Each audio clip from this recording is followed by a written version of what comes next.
का हो इतना सवेरे बोरिया बिस्तर बांध के बन ठन के कहाँ जाएगा प्लान बा। गोलुआ की मम्मी, अरे हम तोहरा से पूछा तानी। बोला है मैडम। हम कहूँ जाई तोहरा से मतलब? अरे तो बिना बतौले चली जेबू। तो सुनी जात बानी अपने माई के घर है, तू अपन घर गृहस्थी संभाला। अब हमरा से कौनो मतलब नहीं के, हम फरक्का मेल से जात बानी पटना। अरे रे रे रे रे सुना है मैडम डार्लिंग, हमार फूल झड़ी, हमसे कौन गलती हो गई जो ए तरह भाग के जाताड़ू। कह तारा गलती, 1 साल से कह तानी कि हमरा बदे एगो चटकदार छपरैया साड़ी लिया दा, लेकिन तोहरा के कुछ नहीं के बुझाता। अरे रे रे तू साड़ी के कहताड़ू? अरे हम तोरे बदे का लिया जाता नहीं तानी सुना।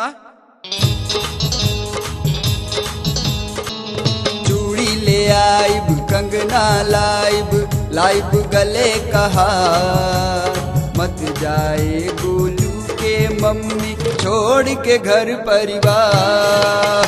पाँव के हम पायल ले आइब और कान के बाली, नाक नथुनिया पैजनिया पाजेब बनारस वाली।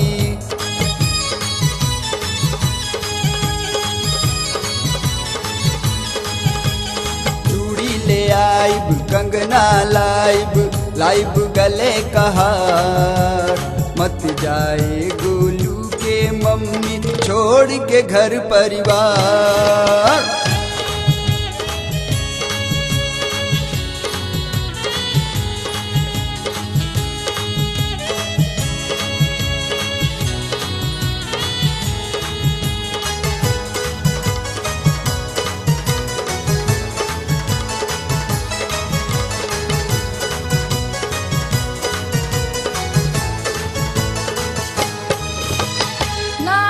चूड़ी नालेब कंगना